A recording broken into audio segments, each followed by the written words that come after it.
Hello and welcome to episode 282 of the official EstablishTheRun.com podcast. My name is Adam Levitan, as always, joined by Evan Silva. We are coming off of a really ugly week of football. I don't really normally get into the actual quality of NFL games. I don't really care too much, but my God, there was some ugly football going on Sunday. I kind of think it's just random. Wouldn't make any macro conclusions, but we'll talk about all the teams and all the games. Evan, good afternoon. Afternoon. I think it was a combination of factors that led to ugly football, but a lot of teams are depleted, both due to COVID a little bit and due to actual injuries. So, I mean, we're seeing a lot of backup quarterbacks. We're seeing a lot of backup skill position players, backup offensive linemen. And when you combine all those factors, I mean, you were talking it up before the week because of all the XFL players and all the AAF players. But, when you get a lot of scrubs out on the field, the quality of play probably going to go down. Yeah, of course. And we saw, obviously, Colt McCoy and Jacoby Brissett and Jordan Love and all these guys get into the games. Obviously, you're going to have some low quality football, but some good teams played poorly also. Dallas, Kansas City, and we'll talk about all that. Before we get into it, two things. First, we are running a mid-season sale. Get access to our entire NFL product, projections, ownership, shows, props, Discord, everything from now through the Super Bowl for just $149.99. Don't need a promo code or anything. You can just head to the site, head to the subscribe page. We have adjusted to $149.99. And second, this show is brought to you by our friends at PrizePicks.com. Player props have become a true passion for me. Unfortunately, I know a lot of you don't have access to legal player props because you're in New York or California or Texas or wherever else they don't have regulated sports betting. PrizePicks is indeed legal and regulated in those states. You can bet their props in parlay form. If you want to give them a try this week, 100% sign up, 100% deposit bonus up to $100. Use promo code ETR to get the best deal, or use the link in the show notes. Again, promo code ETR at prizepicks.com.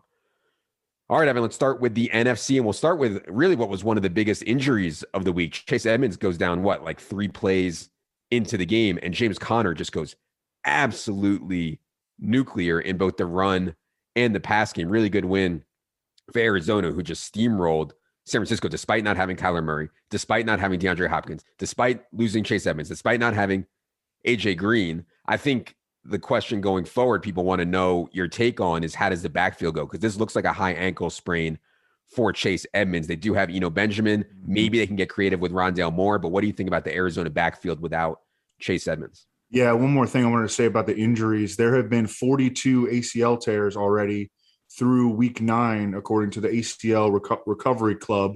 And that's already more than occurred all of last season. So, I mean, it's been an injury-riddled year so far. When it comes to the Cardinals backfield, after Chase Edmonds went down, and you got to think what would have happened if he had stayed healthy for that game. He probably would have had a really big game. But after he went down, I mean, it was pretty much all James Conner. And you look at the box score, Benjamin got some stuff real late in the game. But it was James Conner was almost an every down back. And then Benjamin, I think we can maybe chalk him up for 8 to 11 touches going forward during Chase Edmonds' absence. But by and large, I think it's going to be James Conner. James Conner has played really well this year.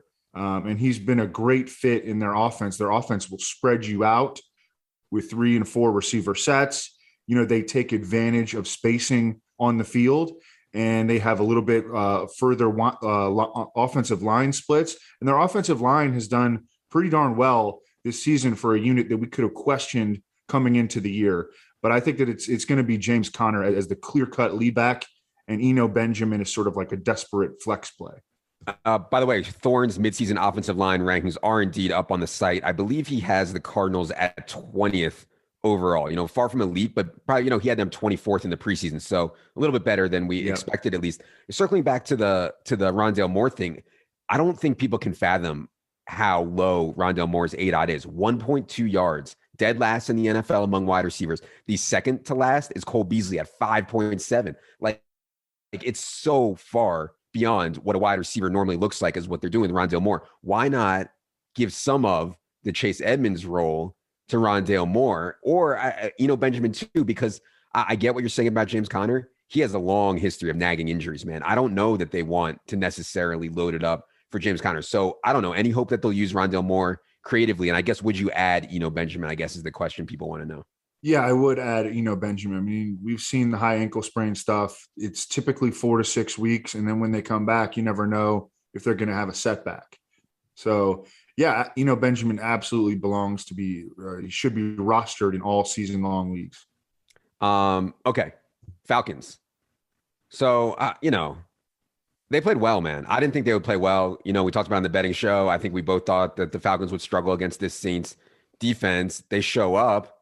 Cordell Patterson obviously is the star again, 22.6 DK points, does it on 50% of the running back carries, 20 routes on 39 Matt Ryan dropbacks. Far from elite usage, but definitely more than enough for Cordell Patterson, but definitely a surprising performance from Atlanta. What'd you see out of them?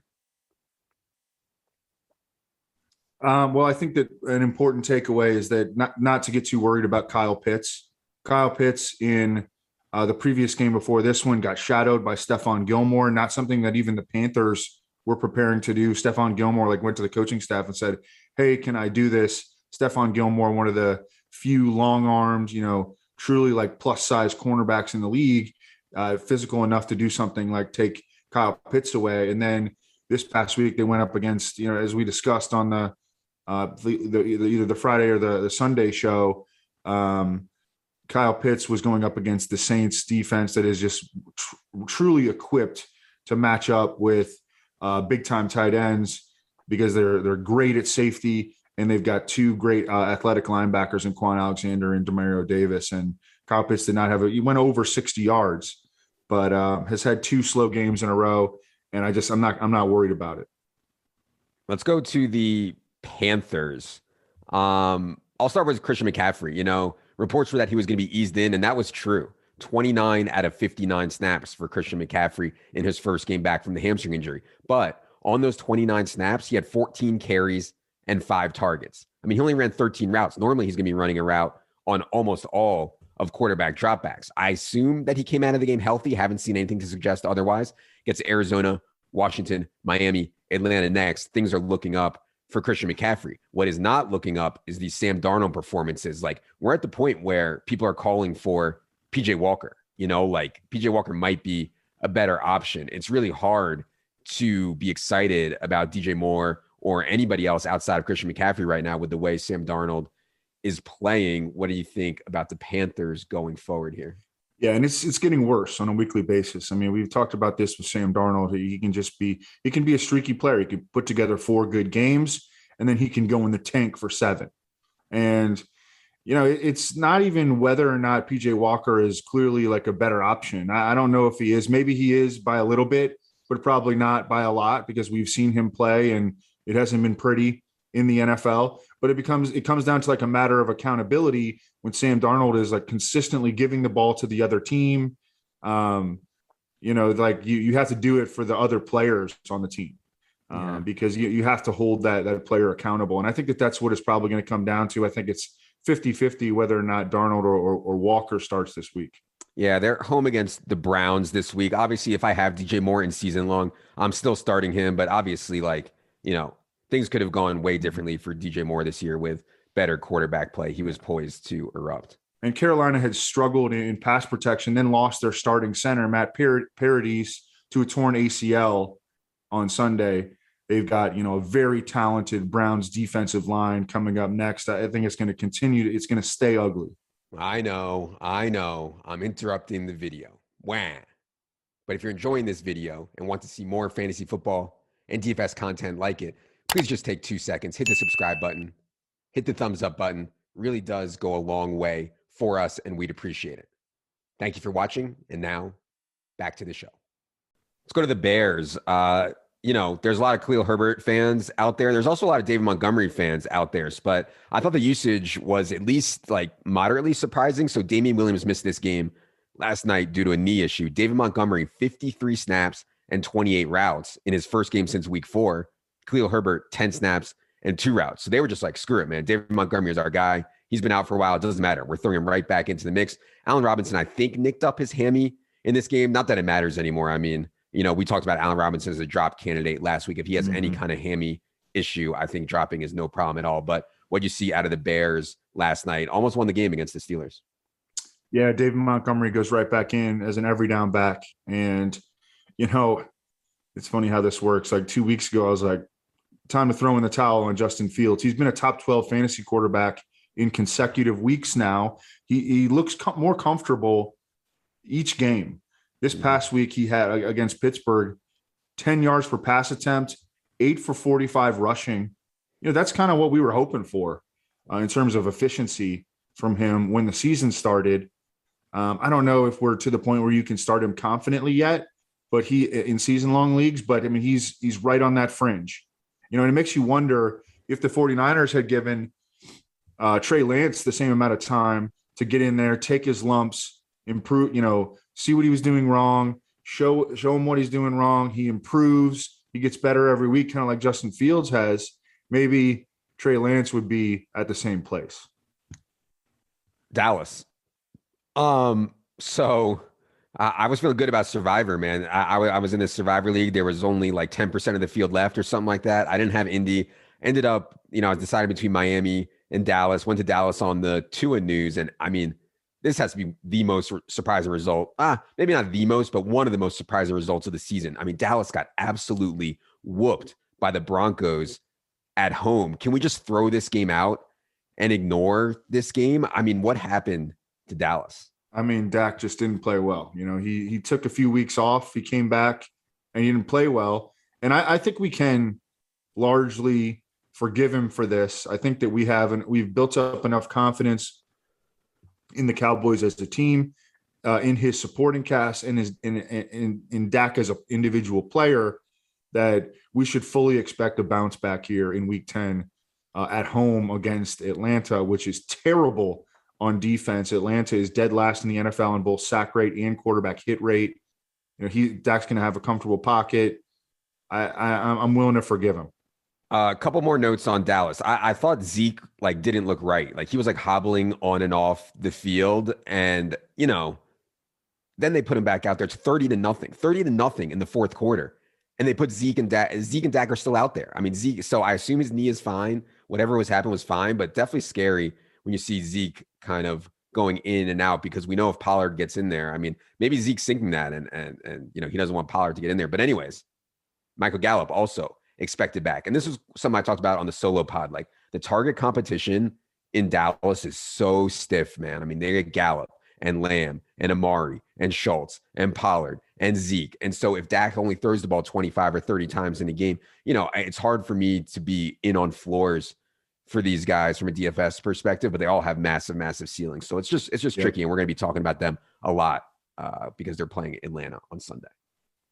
Let's go to Detroit. Don't have a lot to say on Detroit. They're coming out of their bye. They will play at Pittsburgh. I expect Jamal Williams back for this game. Obviously, he was the late scratch back in week 8. Anything on Detroit for you as they come out of their bye? Yeah, that's the only note I had. Jamal Williams due back.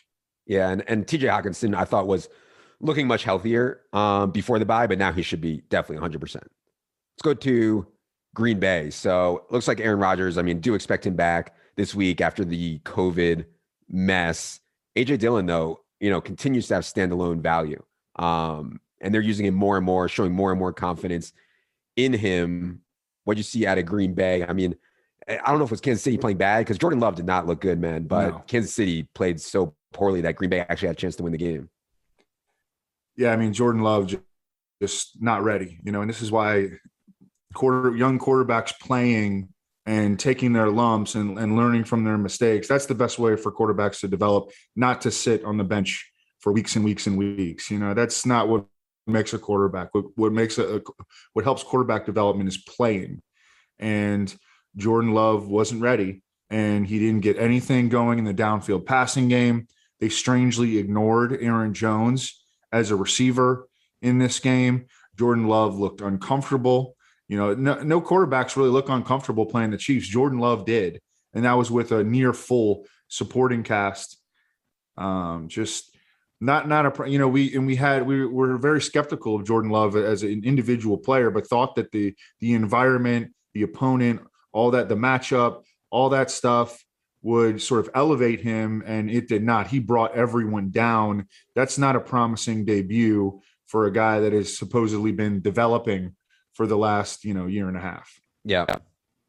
Rams, ugly, man. I mean, again, another just mind scratching, head scratching performance. This one from the Rams, they got wrecked by the Tennessee Titans. I don't know if you had any takes on what happened there, but the one personnel note I had is McVay is back doing this thing where he plays 3 wide receiver set on every single down, and he never rotates the wide receivers. So I mean, Kupp and Woods and Van play every single snap. We talked about Van last Tuesday. Also, I still like having Van on my season-long teams, and definitely think he can pop up for some big games. But yeah, any ideas, any takes on what happened to the Rams in that ugly loss to the Titans? Yeah, I mean, they just got destroyed up front. The Titans pass rush is screaming hot right now. Jeffrey Simmons, when he was drafted, he had an injury. I believe it was a torn ACL. He came into the NFL with a torn ACL. That was why he fell to, I believe it was number 19 overall in the draft. And it took him a little while to get up to speed, but this dude is one of the best interior pass rushers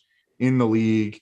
They got Bud Dupree and Harold Landry, another guy that came into the league with a lot of promise, and kind of took a while, but man, he's on fire as an edge rusher. And then Bud Dupree, who they paid for in the offseason. I mean, they've got a legit pass rush nucleus that is allowing them to sort of cover up their talent deficiencies in the back end. They hit Matthew Stafford 11 times and sacked him 5 times. And that's against one of the best offensive lines in football. Coming into that game, Matthew Stafford was the most well-protected passer in football, and they took his pass protection apart. And that has really that has evolved into the nucleus of their team right now, is their pass rush. And that it goes a long way toward explaining why they're smoking all these good teams consecutively. I mean, the Titans are on fire right now. On fire. Crazy. One other thing on the Rams, like Darrell Henderson, I have Darrell Henderson on one of my best ball teams. And God, every time I watch him, I'm like, dude, like he feels like he's on the verge of getting hurt all the time. And he like limped off a little bit in that game on Sunday night. It's so scary watching him. Let's go to... Yeah, he runs with like a lot of velocity, and, he like initiates hits. Yeah. Let's go to the Vikings. Another narrow loss for the Vikings. Justin Jefferson's underlying stats last year to this year are relatively similar. He's had some big plays early in games, and it just doesn't seem to sustain for Justin Jefferson. Kirk Cousins ends up, even though the game went nuts, Kirk Cousins ends up not throwing that many passes. We saw the full Dalvin experience where, Dalvin can have huge plays and huge games. I think Dalvin will remain number 2 in our rest of season top 150. We're currently working on that. But yeah, Chargers, Packers, Niners next. I'm just waiting for Justin Jefferson to get it going. It feels like he's on the verge some weeks. I don't know if you have a take on him or anything else on the Vikings. I just think that Kirk Cousins played pretty well earlier in the season, and then he's not played very well the last 2 weeks. And so that is going to contribute to some of the struggles in the passing game. I'm with you. I think that Justin Jefferson needs to be a guy that they shove 11 targets down his throat every single week, and they have not been committed to doing that. And then when you add in the fact that their passing game hasn't been as efficient over the past 2 weeks, that takes away, because they're not a big volume passing team either. Yeah. Dalvin Cook eruption is coming. You would think that this would be it. The Chargers have been terrible against the run. We've talked ad nauseum about that, but he's getting a ton of usage. And then the Vikings, they're still going to be without Daniel Hunter, and Harrison Smith has already been ruled out for week 10 against the Chargers. I'm expecting a high-scoring game there. Saints. And so if you guys remember you were listening back in July and August, I was adamant that, I wasn't on Alvin Kamara. And I was scared about that take for a while once Jameis won the starting job, once Latavius got cut, and it looked like Kamara was going to carry the ball like 350 times and get a ton of targets. Now, though, I'm kind of feeling good about having no Kamara, because over the last 2 weeks since they got Mark Ingram, Kamara only 68% of the running back carries, Mark Ingram 32% of them. Kamara only 61% of the running back targets. Mark Ingram's been really involved in the pass game, 39% of the running back targets to Mark Ingram. And Trevor Siemian, who, whatever, like with Jameis out, Siemian might end up losing the job to Taysom. And that would, I think, be really bad for Kamara. So at this point, like, I feel pretty good about having not much Kamara going forward. Felt good about a full fade on him in DFS, even though he had a pretty good game on Sunday against the Falcons. Anything on that and anything else on the Saints? I got a message from Nick Underhill last night. Of course, covers the Saints. He says, "Bet on the Titans. I can't tell you why." So that was kind of cryptic, but I bet on the Titans. So, maybe Simeon start. Maybe he thinks that Simeon's starting again and they have no chance with Simeon. Yeah, maybe. I don't know. Or maybe he knows something about one of their good players. I don't know. Yeah. The Saints are playing strict 11 personnel offense at this point. It is Marquez Callaway and Traquan Smith as the lead receivers, and then they're rotating guys other than that. But they've got almost always got 3 receivers out there and 1 tight end, Adam Troutman, and still none of the guys are producing. Yeah. I mean, we have a pretty clear delineation of roles, and none of the guys are hitting in fantasy.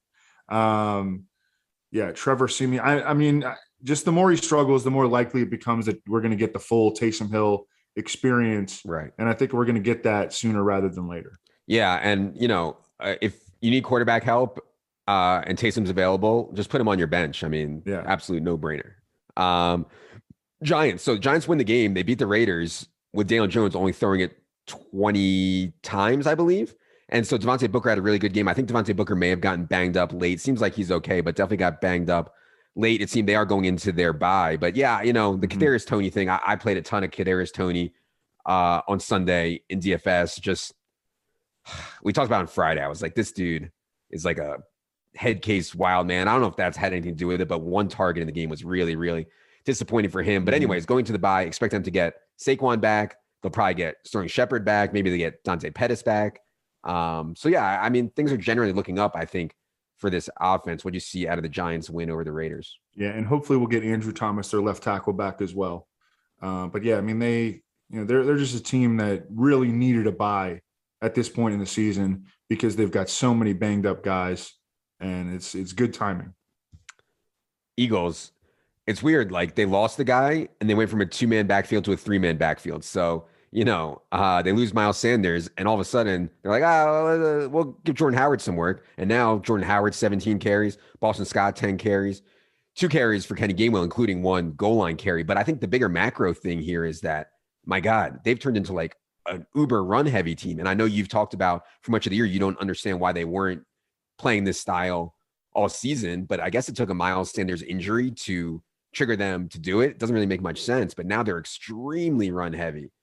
So yeah, what do you think going forward on the Eagles? Yeah, and Jalen Hurts runs too. So you have 4, rushing threats essentially in Philadelphia. They are a big time run team, and you still can't start any of them except for Jalen Hurts. I mean, you can't really rely on any of these RBs in fantasy. They're just total dart throws in season long. Yeah. I mean, they got Denver coming up. I mean, they're going to be able to run on Denver. Like, Von Miller's gone. Both their starting inside linebackers are gone. And it's still like, can you really play Jordan Howard, Boston Scott, or Kenneth Gainwell with any sort of confidence? I would lean no. Yeah. We had a bet on Boston Scott under rushing yards, under 50.5 rushing yards, which came in. It was close, but it came in. I mean, God, when you're using 3 running backs, 50 rushing yard projection is a lot. San Francisco.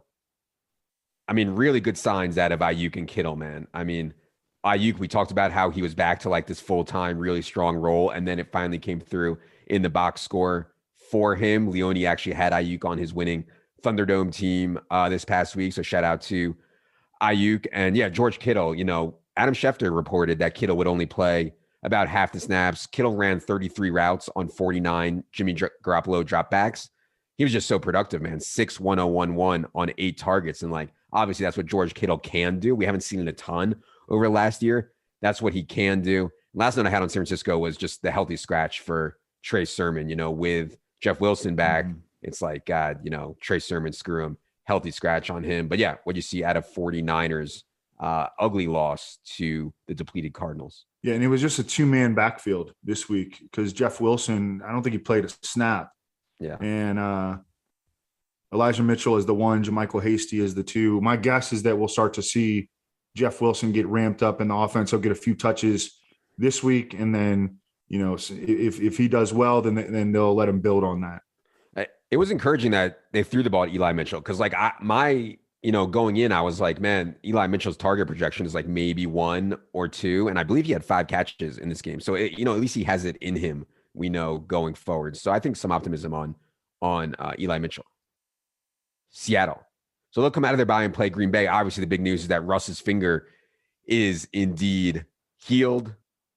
Saw Ciara tweeting or Instagramming about it or whatever. So confirms Russ is back. Obviously, a big boost to the entire offense. Goes without saying. Anything for you on Seattle as they come out of their bye with Russ? Yeah, that's just it. I mean, and Geno Smith held it down. He held down the fort pretty well, all things considered. But Russ just elevates everyone around him. I think we can go back to starting Tyler Lockett confidently each week. Of course, DK Metcalf was in our lineups regardless. And then the rest of the guys are just really ancillary pieces that maybe a guy here or a guy there could jump up for a big game. But it's pretty much just DK and Lockett. And then in the backfield, apparently Chris Carson is supposed to practice this week. They'll see how he responds. It does seem like it would be a binary answer on whether he is going to play going forward with a neck injury, because there have been like indications that he isn't going to play again this year. And then, it's this weird stuff with him. They're trying to let him get back into practice. I don't know. It's a strange situation.